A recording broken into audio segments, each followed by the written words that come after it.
So last talk, we'll try to keep it short and peppy. I'm actually, this is probably the most excited I've been to talk at the CME, mostly because this is one of those topics that, I bump into people and they're like, what is this whole FPIES thing? What is going on with FPIES? And so I'd like to share with you what I've learned from taking care of FPIES patients now here in the Northwest. It was one of those things I never asked to take care of these patients. They found me. But what's really great is it's a really tight-knit community of people that are getting virtually no answers from really amazing doctors that know their stuff. Bottom line is nobody really understands this condition, so I'm going to tell you everything I've learned, and hopefully we can all learn together. So the objectives here are to, I guess I don't need two mics. Okay. So the first thing I really want to do is make sure that you guys understand just how challenging this condition is for families, and understand what families and these kids have to go through when they're dealing with FPIES, so that we can all meet them where they're at. And then the second thing is to discuss a framework of how to actually get them to grow, how to get them nourished, and how to get them liking food. So FPIES, food protein induced enterocolitis syndrome. So the first thing to think about is that this is actually an allergy. And if we're getting semantic-y, allergy really refers to an immune reaction to food, okay? Most people in the room, we'll talk more about this in a second, think about allergies like an IgE-mediated anaphylaxis. You eat a peanut, your throat closes up, you go to the emergency room. FPIES is an immune reaction to the allergy. It does something a little bit different, which we'll get into in a second. And like all allergies, one can only be allergic to protein. So the point is the immune system gets activated by protein. Most people with a professional degree actually know that, but most people in the lay community don't actually understand that. So we get a lot of patients that come in for intolerances to other sugars, and they think, oh, I've got an allergy to milk, right? Well, the key here is with FPIES, like all allergies, we're talking about protein. And we'll get more into that. So we don't care about the fat, we don't care about the sugar, assuming we were talking about those pure ingredients, okay? Enterocolitis, these kids act like they have inflammation of their bowels. So they vomit profusely, they have diarrhea, mucus, and blood in the stool. We'll get into that. And then lastly, syndrome is really, it's one of my favorite words because it's such garbage. Syndrome implies we know what we're doing, but really, syndrome really means we have no idea what we're doing, okay? Usually things like syndromes get resolved into diseases once we feel like, and then some egomaniac names it after themselves. So right now, this is basically code for we have no idea what this is. So again, food allergy is IgE mediated or not IgE mediated, but we're talking about the immune system specifically reacting to food, okay? And let's all make sure that we're distinguishing for our patients, probably not for most people in this room, this idea is there's other things that where food will make kids sick, okay? So, and everybody uses this word intolerance, which is a very unregulated term. So let's keep it unregulated, okay? So food intolerances would include lactose intolerance, fructose intolerance, which is not really, those aren't really diseases. Those are the human body reaching the limits of what we can put in there, okay? And usually people have bloating, gas, and diarrhea, and then they feel better, okay? But not an immune reaction. Celiac disease is an immune reaction to food, specifically to gluten, but for semantic reasons, we're not going to call it allergy. That's a topic for another conversation. Invite an allergist to talk about that. But celiac disease, even though it is immune reaction to food, it gets its own special category, okay? And then lastly, of course, inborn errors of metabolism. You can get incredibly sick from dysregulation of your thermal capacity when you give somebody a food where the enzymes can't break it down, okay? So that's also not an immune reaction to food. So we're talking about IgE-mediated reactions and FPIES, okay? So IgE-mediated allergy, we know a lot about allergy, about IgE allergy, okay? We're talking about antigen exposures which basically trigger plasma cells to essentially release IgE antibody. And those antibodies are primed each to recognize a specific target: peanut protein, soy protein, dog cat dander, and then once you get mast cells involved, they start releasing poison into the body, and that poison is meant to mop up the mess, but that poison, the degranulated products of the mast cells is what gives you allergic symptoms: sneezing, runny nose, anaphylaxis, etc. So we feel like we really understand IgE. FPIE's biology is really, really hazy. So we know that there is some, what the field has really uncovered, and this is an orphan disease, this is not cancer, it's not heart disease. There isn't millions of dollars going into studying FPIEs, okay? It's not sexy. So this has taken a long time to get to the place where we can say is there's something about protein, there's something that happens in the enterocyte, there's definitely some triggering of mast cells, and then we know that there's some cytokine release. That level of detail is many onion layers above what we understand in IgE allergy. Okay, on the ground they can look exactly the same. IgE, think about anaphylaxis to peanuts. You can have vomiting from that. You can have shock and lethargy. You can have diarrhea, and you can feel lousy. And so it is hard clinically to distinguish them, but biologically they are definitely different. Okay. By the way, this is informal. Please just interrupt if you have questions, or if you want to stop. That's fine. I got plenty of time built into the lecture here. So basically, one other thing that people need to understand about FPIEs is that there's really kind of two phenotypes. So the acute phenotype, acute FPIEs, is really dramatic and really scary. Persistent retching to the point of bile, lethargy and listlessness. You get these pale, floppy kids. Any parent, any layperson will look at their kid and say, this child needs to go to the emergency room. It's pretty crystal clear to families when they're in the moment. They might call their pediatrician in advance, but they are collecting their stuff and heading to the emergency room generally when there's an acute exposure. I don't know why this keeps going forward. So a lot of these kids end up in the emergency room for stabilization of electrolytes and fluid balance, okay?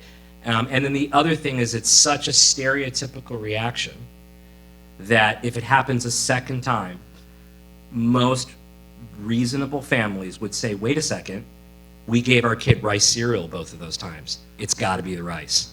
So usually by the time people are starting to realize that this wasn't a one and done thing, everybody's pretty aware that there's something food-based because it's so acute, it's within hours of the exposure, and it's the same exact thing each time. So when you meet these kids, you don't need a lot of brain power for acute FPIEs. Chronic FPIEs is different, and we're gonna get into these details in a second here. The symptoms are different, they're low grade, they're smoldering. Think what eczema does. It just kind of hangs around. It might flare, it might go up, it might go down, but it's not firework explosion reactions. These things are just kind of always ever present. And this is the one that we really wring our hands about. This is what's keeping pediatricians up at night with the families that are calling over and over and over again, what's going on with my kid, what's going on with my kid, okay? But these low-grade but chronic symptoms will lead to weight loss, food aversion, super anxious families, and disinterest in eating. So when we talk about, and as a pediatrician, as a general practitioner, you have a lot of your time devoted to the week to vomiting, diarrhea, possible dehydration, and trouble eating. That's a dime a dozen. Those complaints are a dime a dozen. So what are the high-yield questions that are going to kind of help you distinguish FPIEs from something else? And it's really, there's nothing special about these questions. They're just kind of formally written down here for you, which is, what is the reaction? Drilling down with families, I want to be crystal clear with you on what's happening. Is it the same thing every time? Why are you experiencing different things, or is it always the same thing? Which foods? Have you been able to figure out a food that's doing this, or is it completely unknown to you? Are you sure food is the trigger, or is it possible something else is the trigger? How soon after the exposure did it happen? Did it happen many days after? Was it seconds? Was it minutes? Was it hours? How long did it take your child to feel better? Has this been going on for weeks without a break? Maybe that's not a reaction to food, or did it kind of last a day and then kind of go away and then repeat again? How often is this happening? And what did you have to do to get him better? Again, relatively generic questions, but it's one of those things where when you ask enough history, it's like our old professors in medical school and nursing school always said to us, it's a good old trusty history and physical exam. And this is definitely one of those cases where the more questions you ask, the more confident you will feel. I know I've said this in this forum before. Easy for me to say as a specialist who gets 45 minutes for a new patient visit. So I understand that it's really hard to ask these history questions. The most common food triggers, rice and oats. Anybody actually send a kid for an allergy test where a kid comes back positive to rice on a skin test? Have you ever seen that before? I sure haven't. These kids that react to rice and oats, it is crystal clear they're having an immune reaction. And one of the most amazing things for me is to meet a family where this is happening to, and whatever practitioner they have is just like, oh, rice and oats, there's just no way that's an allergy. You know, it must be, your kid must be, you know, something else going on. And then they meet me and I say, oh, wait a second, wait, did you just say this happened when you introduced rice cereal? Oh, that's gotta be FPIES. And they look at me like, wait a second, I just met you. How are you so sure that this is FPIES? And again, it's one of those things where what other kid reacts to rice and oats? It's just not a thing in this age group and these infants that are starting off with food. Milk and soy are the other two common foods, and obviously that gets into the common allergies that everybody in this room takes care of, and we're gonna touch on that in a second. More than half of these kids will react to 2 or more foods. A lot of kids that react to milk also cross-react to soy. Most people quote to their parents for milk allergy, 10% cross-reactivity to soy. It's more like 50% cross-reactivity for FPIES. Half the children that react to one grain will react to a second grain. And in chronic FPIES, really honestly, any food protein can do this, okay? Corn, the corn syrup in ranitidine that might have some trace protein, yes, absolutely. It's pretty exquisitely sensitive, some of these kids.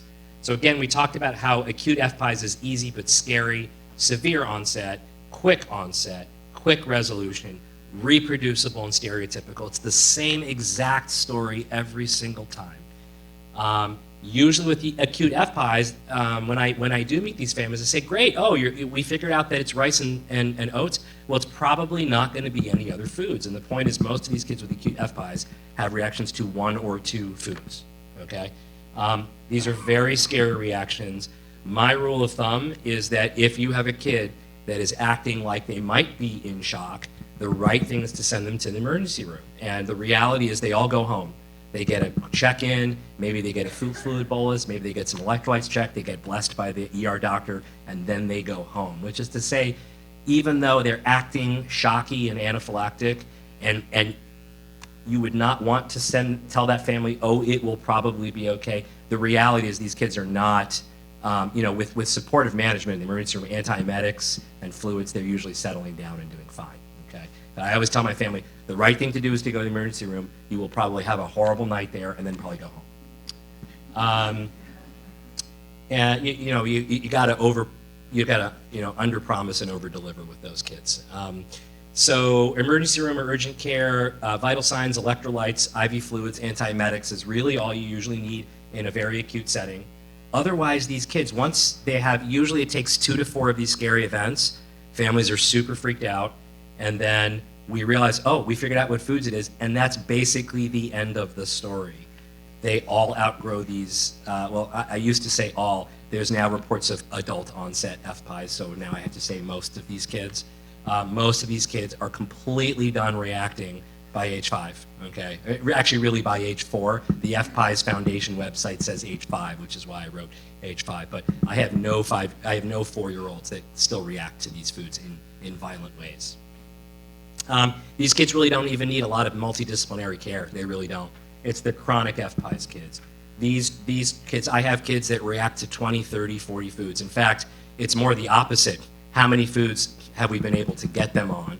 I have kids that are between ages 1 and 2 that only have 3 to 7 foods in their arsenal, okay? They start subtly. The reactions build over days, not over minutes. So you have to expose these kids for days before knowing, okay? It's much harder to be a smart parent and correlate symptoms with foods because, you know, you're living this busy life, you're feeding your whole family stuff, and then all of a sudden your kids start reacting. Which food was it? Was it the carrots? Was it the peas? Was it the applesauce? So trying to be methodical is really, really hard. And then, of course, if you're feeling sick every time food hits your gut, you're going to develop a sensory aversion to food. So I am very, very slow to introduce foods with these kids because I don't have a pill for aversion. If I have a 3-year-old that hates to eat and needs a G-tube, that to me is the sort of the quote-unquote worst-case scenario, is the kid with a sensory aversion to eating. I cannot fix that. I can grow kids, I can get the right nutrition to them. So we're much more interested in keeping them on formula and saving solid food for when the family is ready, okay? Inflammation is really costly, so a lot of these kids are losing weight and failing to thrive, which is one of the reasons that they access me. Obviously, a lot of anxiety. They're getting really mixed messages from really good pediatricians that really know their stuff. But again, outgrown somewhere between age 3 and 5 as well. So my goal I say to families, one of the things I leave them with is the following statement. My goal is to have your kid go to kindergarten with a lunchbox like everybody else. That's the long-term deliverable. The short term is your kid will be thriving and growing, but will have a very limited menu. That's the price you're going to pay. Is they're not going to be eating, sushi. They're not going to be, going out and exploring all the fine dining in Seattle. They'll be eating probably 8 to 15 foods for a few years until we figure it out. Food journals are helpful. We all love food journals. Honestly, it's so hard to make the correlation with any food that it's just much easier to do very slow introduction of foods. Nursing mothers, people used to think about FPIES as something that didn't cross through maternal breast milk. I'm here to tell you that that's just old dogma. That has not, we haven't caught even if you go to the the FPIES Foundation website, they will say it's not known to cross through breast milk. That's just simply outdated information. And so all these I want all the people that see babies in the room to think about all the babies you've had where the mother has removed milk and soy and their kid is still having mucus in the stool. I don't even need to get a show of hands. You all have those kids. That's the type of person that you should be thinking, I wonder if this is a future FPIES kid, okay? And 10 years ago, I would have said, FPIES? I mean, what? That's like 1 in a million. Not anymore. Not anymore.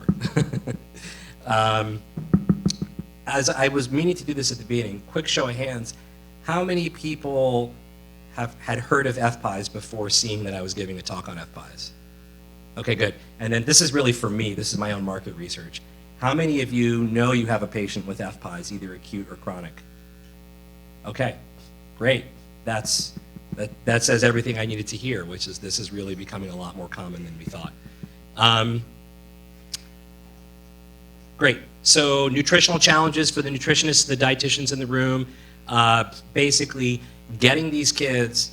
So we have these mothers that are breastfeeding, and they finally say, right? You have all these moms that have mucus in the stool, and they say, I don't want to give my kid food anymore because my breast milk anymore. It's hurting my baby. And one of the things I work with families is to preserve breastfeeding as long as the baseline symptoms in their kid are acceptable. And I'm going to get into that in just a second. We talked about delaying solids and extending either breast milk or bottle feeding with formula. We talked about oral aversion. About a third of my patients with FPIES also have IgE-mediated reactions. Didn't I just tell you that FPIES is not an IgE process? Yes, but there's no question that we're missing a link here because there's way more classic food allergy in FPIES patients than there are there's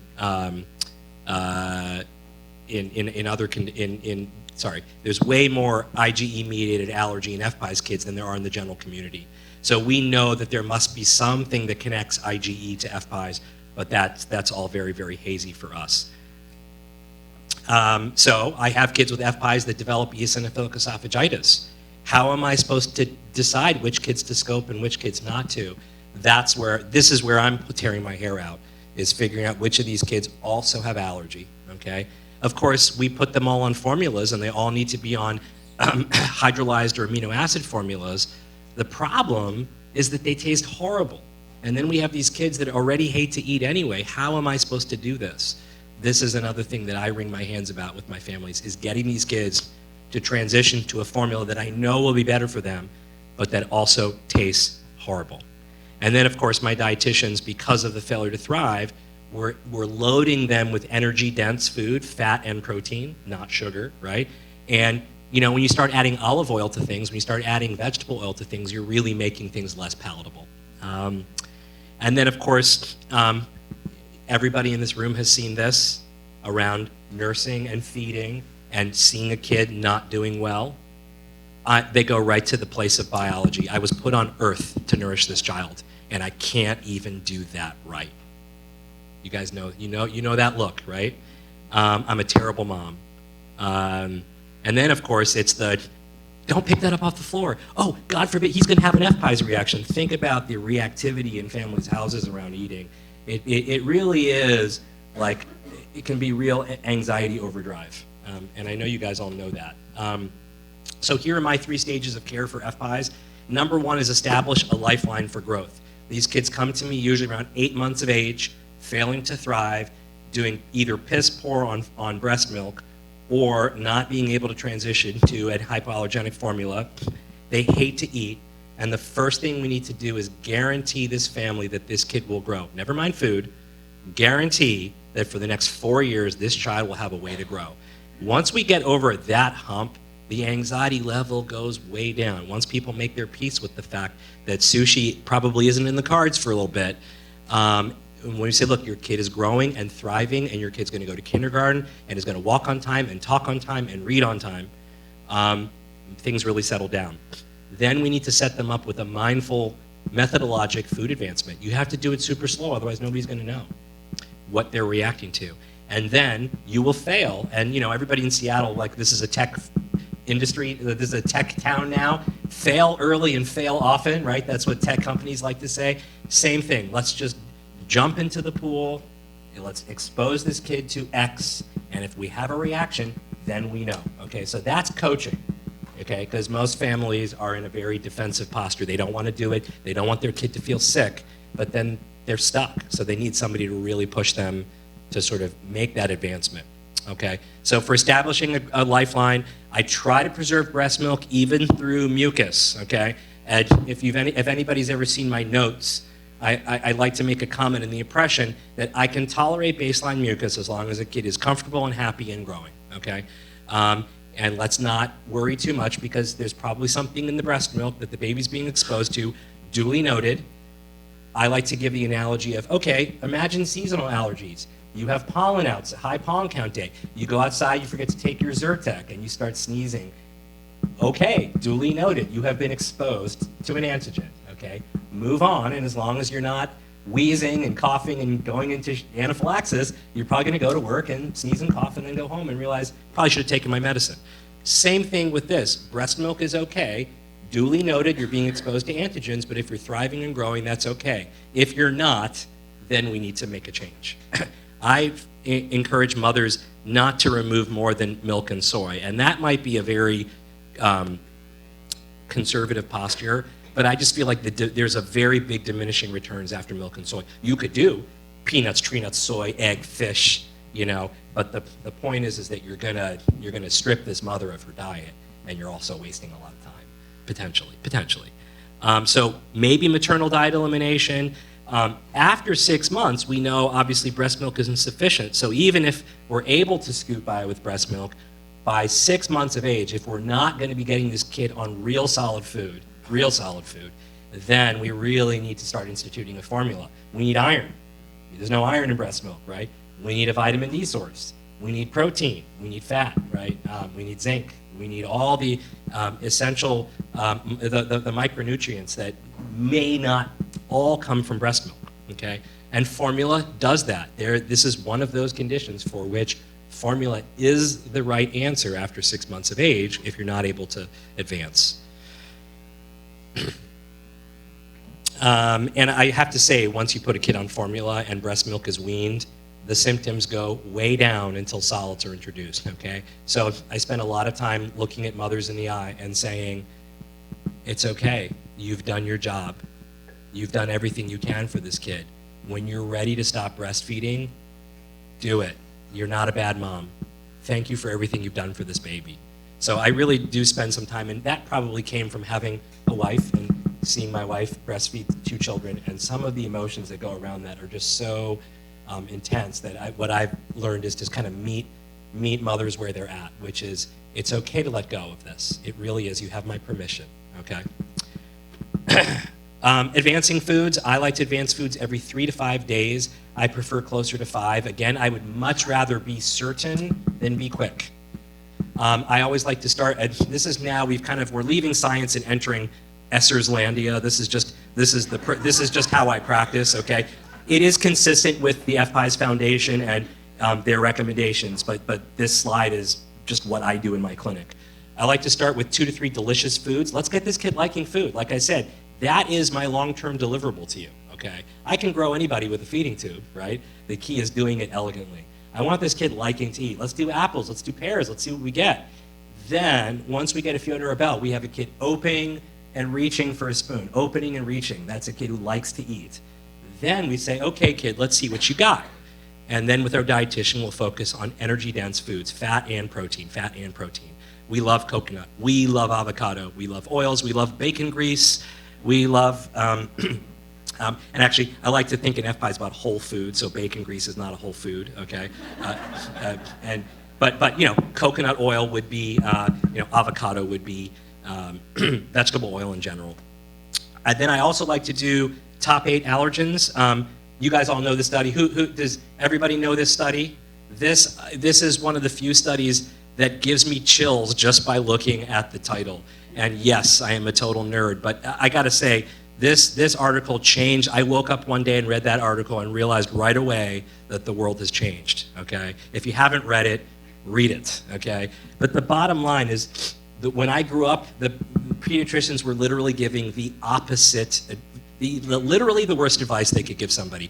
Don't expose your kid to allergens lest they get sick. You have a tiny little kid over there. You wouldn't want them going to the hospital, would you?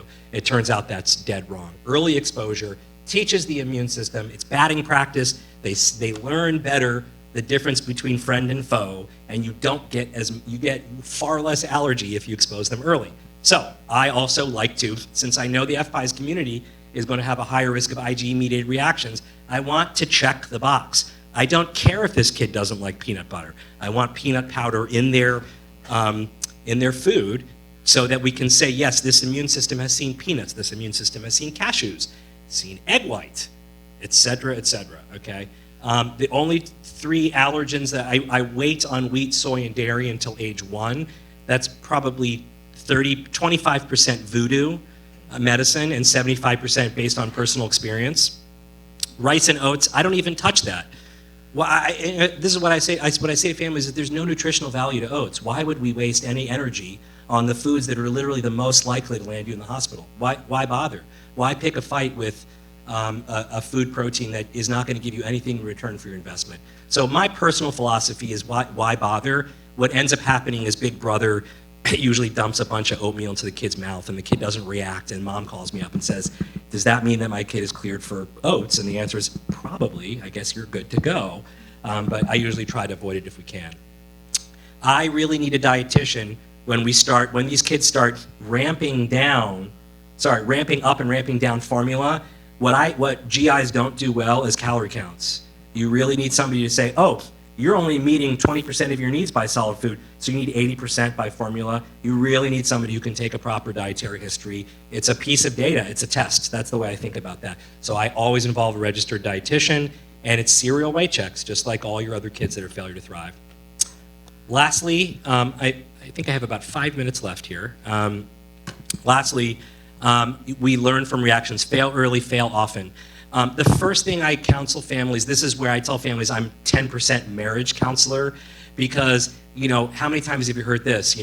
Mom says, little Johnny, I gave them so-and-so, and I'm fairly certain that, he got sick from it. He didn't feel good, and he's cranky, and he didn't sleep well, and the dad says, that's nonsense, that's garbage, he's overreacting, right? So a lot of parents have a hard time deciding what a reaction is. And the reality is we all need an internally consistent definition of what we're calling a reaction. So I tell families, please do not call me for gassiness, fussiness, sleepiness, as isolated complaints. I don't want to hear from you for an isolated tummy ache. What I'm interested in is enterocolitis, diarrhea, increased mucus above your baseline, whatever your baseline is, blood on the stool, persistent vomiting, rash I will take, and these should be stereotypical things. Dr. Essers, this is the third time this has happened, where we gave this and we got blood in the stool the next day, and then the blood went away, and then we took a break for a week, we gave the food again, blood returns. That's the type of thing I want to hear. I want families to do that work for me, because people are so trigger happy, like everything's a reaction. So I spend a lot of time saying, that's not a reaction, your kid just didn't sleep well. She's 11 months old, cut her some slack. There is this concept, this is one of the few voodoo things I do believe in, is this gut reset. The FPIES community talks about if your kid has a reaction, pull back on the food, and you will know because you're doing a new food every 5 days. So a typical story is we introduced the kid to coconut, the mucus went up, my kid's now vomiting 3 times a day. We say, great, pull back, and let's do a gut reset, which is to say we're gonna basically wait for the symptoms to completely remit back to whatever your baseline is, a touch of eczema here, a little mucus once or twice a week, okay?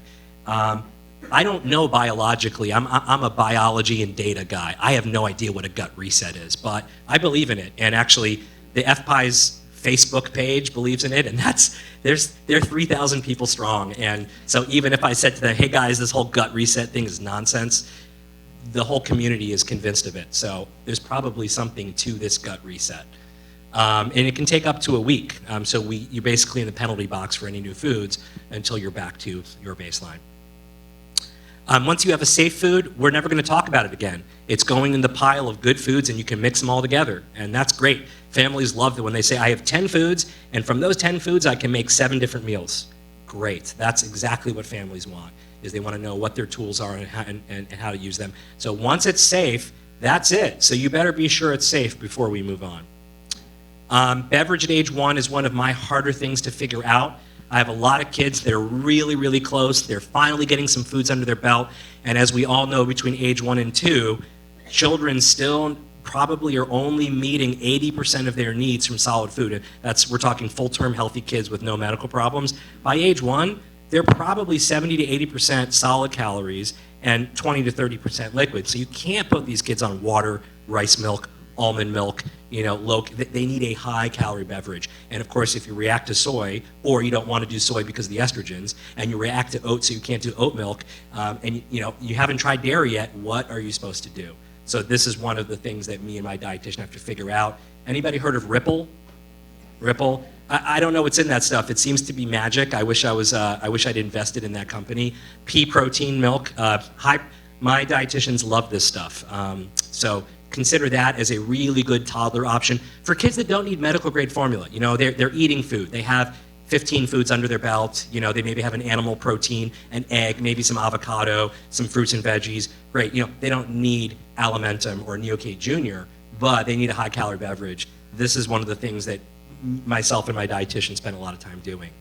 And we also know, even if they don't need the calories, even if you have these super fat kids, they need fat for myelination still between age 1 and 2. So I really believe in a high fat beverage, and whether that's, Americans like cow milk, but that's an American thing. That's not universally how it has to be done.